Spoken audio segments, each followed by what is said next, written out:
Some of you stand in your own way. And you don't understand when I'm trying to ask you to take stock in yourself. What is it you're doing wrong? That's an uncomfortable thing to pursue and try to investigate. What is it you're doing incorrectly? All of my personal students that are profitable, they have done that. And they don't hide from it. Ask any of them that are making fucking real money. Hey, what did you struggle with most? What do you struggle with still today? What was your greatest learning experience? What are your weaknesses? They're easily answering you what they are. They're not like these fucking misfits online, hiding like they don't have any weaknesses at all. Only showing you wins, only showing you the sweet stories, showing you shit that mentorships and coursework sells will yield them in terms of profit. The real people, the ones that have really gone through this process correctly, they didn't lose sight of what makes them go off the rails. And sometimes they may still wrestle with it. That's the reality of trading. Think about it. If you strung all together all these Twitter spaces I've done since I started doing them, and let's just say I was writing a book, and it was everything I said in these Twitter spaces, but composed inside of a textbook. What not to do as a trader and how to think correctly. That's a brilliant title. Nobody's buying that fucking book. Nobody's buying that book. Not one person's going to buy that book.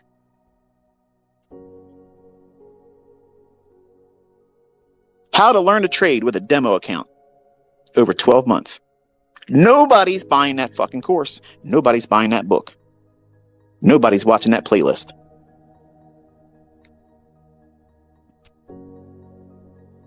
But that's the real shit.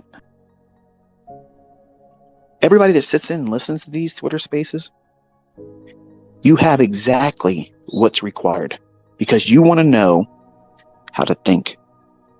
You want to know what's going to derail you. You want to be counseled. You want to be encouraged. I'm not showing you a chart. We're not even talking about the open, high, low, and close. We're not referring to any specific setup here. We're talking about what's going to be the definitive ground, bottom of the road. This is down to the brass tacks, down to the chrome. What's the success or failure in you? You. It's always you. And some of you aren't equipped to accept that fact. You think it's going to be convenient for me to blame ICT because he doesn't trade with live funds. Whoop, something's wrong with that fucking excuse now, isn't it? It's going to be real convenient to be able to blame this market today. Well, I told you no trade this day. Oops. It's going to be real convenient for some of you to say, yeah, I tried to trade that ICT bullshit. I watched a couple videos. To be honest, it was probably 3 of them. Never took any notes, but this guy talks too much. He's full of shit. So that's the reason why it don't work. Well, that's you, buddy. Half-ass Alan ain't going to make it in here. Half-ass Alan is not going to make it in this industry. You have to pour yourself into it. And you have to have a greater purpose in mind that is not limited to just you. When you're accountable to more than just you, you're going to trade differently. You're going to think about that risk differently. You're not going to say, fuck it, man. It's 15 contracts if I blow the account. It's just a reset. Shit, it's easy. They're doing discounts now. Let's just go at it. What's the worst that could happen? The worst that could happen is you're creating this mindset that, well, I don't have to be all that diligent about what it is I'm doing. I can roll the dice like I'm at the casino. And if I get lucky and have a lottery win, look how cool it's going to be if I show my payout on this big exorbitant amount of money that wasn't acquired by skill. Listen, folks, people win the lottery all the time. There was no mental acrobats they require of them to be able to do that. They foolishly spent their fucking money on this dumb shit, and the chances of that happening were so next to nothing, but yet it happened for them. And I knew a person. His name's Butch. This guy was a block layer, laid brick. And he probably had about 3 teeth in his whole head. Bald. Drove around with a trash bag duct taped over his passenger side window for years. Never replaced it. He had a young girl working at a laundromat in Middle River. A little blonde haired girl. She was the attendant. And obviously he's too old for her, and he's probably dirty old man mentality. He would go in there and play on their little slot machines, and illegally they would pay out, if you won. That happens a lot in the bars and stuff around here still today. But they got to trust the clientele that's being paid out. And he was one that they could trust that if he did it, he'd get paid out. You're not making much. In fact, he's probably spending more money than he was actually getting out doing it. Long story short, he went up and said, I want to get a scratch off. And the girl that he had the fancy for said, no, Butch. The big gain tonight is $30 million. And took his dollar bill. Instead of buying the scratch off, this young lady processed the fucking winning ticket. And he cussed her. And the very next day, he's on the shoulders of Max Waite, which was his boss, carried around on the news. He's $30 million rich. What the fuck? Exactly. And the first thing he went out and did was bought himself a Ford Mustang, a green, ugly-ass fucking convertible Mustang with a tan top. How fucking stupid. That's new money for you, though, folks. Oh, shit, I just made $30 million on a lottery win. Let me go out to the dealership, tell them, here's the proof I won, because they'll do that. And they gave him the shittiest-looking fucking Mustang I've ever seen in my life, and everybody in the neighborhood laughed at him. So what'd he do? He went out and got himself a Corvette convertible. Red. I was envious as shit. That was pretty. That was pretty. That red would look good, and I don't like red. Still, everybody complained and said, dude, what the fuck's wrong with you? You just made $30 million. You're buying that? Just like some of y'all. You made all this money selling mentorship, ICT, and you got these little-ass Chevy Corvettes. Where's your big dollar cars? Well, if you know anything about Maryland, the roads around here, you just can't drive these really, really low-profile cars without tearing them up. And Chevys, their Corvette, that's my dream car. I was wanting that all my life, and I've been a Corvette man all my life. So he trades his Corvette in and gets himself an orange burst Lamborghini. Ooh, pretty. Pretty. Pretty fucking wide, too, and got it stuck inside the Taco Bell drive-thru. Tore up the fucking rims, had to get pulled out by a wrecker. How about that? New money. New money. You think that's stupid? He traded in once he got his rims fixed. Got a Ferrari. And didn't get the vibe that he was hoping for it. Traded the Ferrari in for the same fucking Lamborghini that he gave up. That he replaced the rims for. Now, what is that? That's Little Pig #1. Straw house. Chasing shit that means nothing. You know what he ended up doing? Still going in that laundromat. I think he got $13.5 million because he did the cash option. I would have done the annuity. And still bet on that fucking little poker machine that wasn't going to pay him anything. What did he really want? He wanted that girl. And you know what? He got her. Took her to Atlantic City. They stayed up there a couple times. And not to be crude, but he hit it and quit it. I've seen her in recent years. She's a mess. And he's been to Atlantic City. He's been to the local casinos here. And you're probably saying, what the hell does this got to do with anything? This is what some of you are thinking like. And if you get these big payouts, you're going to act just like this guy. He spent and wasted millions of dollars in casinos trying to get more. You're not satisfied with $13.5 million? $13.5 million, friends. Listen, you're set for life. You're done. You're done. If you manage it appropriately, your family can live off of that once you're gone. I'm not aware where he's at today, because we're talking about something about 10, 12 years ago. Actually, you know what? My son Caleb is... No, we're talking about something 24 years ago. Man, good grief, time really flew. I don't know where he's at today. I don't know if he has any money left or not, but he's chasing that moment, that feel-good moment. And that's what I was talking about earlier. Thought I lost track, didn't he? No. When you have a win, when you have these success stories, they're fleeting moments. They only last momentarily, and they're gone. They're gone. And you have to go out and try to get something else, something new, some new candy to share with your friends. But you got to keep the bigger piece for yourself, because greed. But you want everybody in the neighborhood to say, wow, look at Tommy's bike. Shit. I wish I had a bike like that. Wow, look at him, man. He's dressed out. Look at his drip. Shit.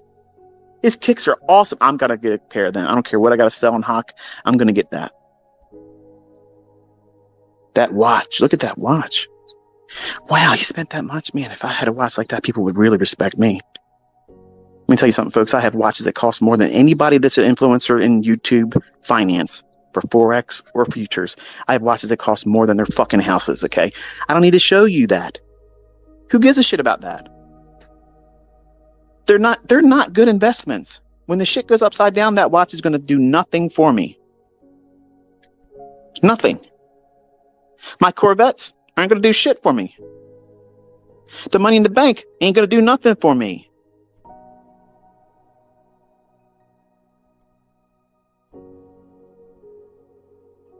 Your greatest lessons are going to be through pain. For the atheists in the crowd. If God was real, why does he allow suffering? Because we are stubborn. And we don't want to listen unless it's hurting. You know you shouldn't smoke. You know you shouldn't eat fast food. You shouldn't be eating McDonald's horse shit. Ain't even food. And you know it ain't good for you. You sit down in front of a physician, they'll tell you you shouldn't eat that stuff. It's bad for you. Yeah, I know, doc, but, in moderation. Moderation to you is every fucking other day. Then all of a sudden, fast forward, you got bad health. You're overweight, cholesterol off the charts, blood clots, everything. You got everything wrong with you. Now, all of a sudden, because you got chest pains, now because you can't walk across the floor a little bit before you're winded, now you want to listen to the doctor's advice. Good doctor, please give me the good news. Give me some good news. I need to feel good. If you listen to that physician and somehow turn your health around, what are you going to remember most? You stuffing your face with that poison, calling it food and convenience? Or are you going to remember, this doctor saved my life and caused me to make a change in my lifestyle? Pain. Nobody wants to exercise. Nobody wants to change their diet until they have a heart attack. Nobody wants to do things differently. I'll stop drinking and driving if I ever get in an accident. Something bad happens. Some of you just need that kind of drama before you pay attention or think about the potential risks. But are you going to drive your car drunk with your kid in your car? Are you going to willfully go out and get yourself in a position where you can get drunk, knowing that you're going to drive your own child around with you? If you're sane, you would never make that decision. But if you're by yourself, you don't have any accountability to anyone. You're going to do what many people do. They get out and get inebriated, self-medicating themselves because they hate their life. They've made their choices in life and they're too lazy to change. I mean, hey, it is what it is. And you go and you drive drunk. You might get lucky. You might get home safely one time. You might not. I have family members that are gone now because of drunk drivers. But those life choices have painful consequences, and they are the most impactful learning experiences. You never learn anything by wins. You never learn anything by the sweet, sweet savor of profit. It's always taught in drawdown. It's always learned in loss. That's why suffering is permitted. Spare the rod, spoil the child. Your best learning comes from getting your finger burnt when you touch that pot. Your parent told you, don't touch that, it's hot. What's that mean? Oh, fuck. Yeah, now you know. Now you know. Welcome to fuck around and find out. Population increased by 1.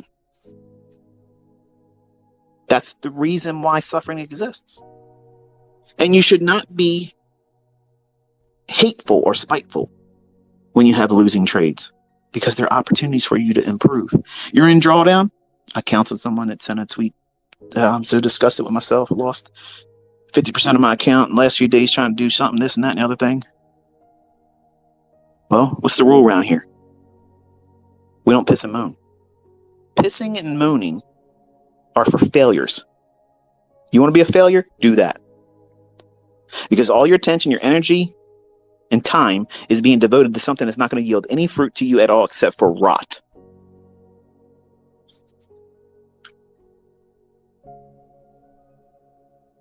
Embrace it. So you know what? I don't have it figured out yet. I'm not discouraged. I am excited.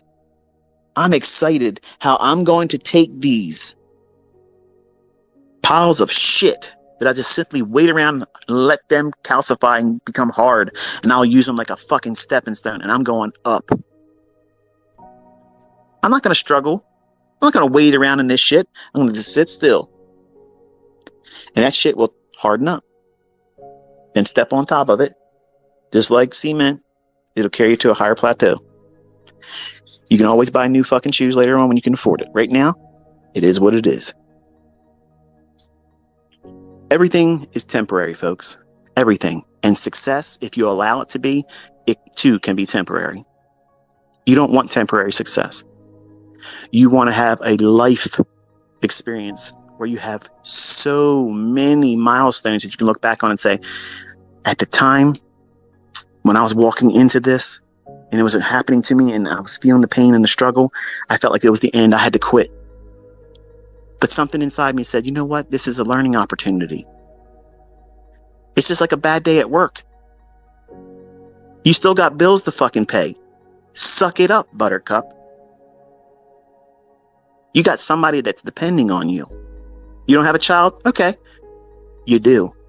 It's your future self. Are you trading with your future self in mind? Because you probably aren't. You're recklessly gambling. You're trying to do Mickey Mouse shit. And then bitching about, well, you're getting cartoon results. That's what you're doing. You're out here looking at people trying to be icons in the industry, and they're all comic strips. They're comic strips. They're fucking cartoon figures, okay? These people have no wisdom. They have no experience in being successful long term. But they're going to be your source. You're going to draw from them like a well, and the water's tainted. They're lying to you. They're giving you piss poor advice, and they're giving you the image routine, hoping that that'll distract you long enough so you can keep them getting paid. I want to see what you all do.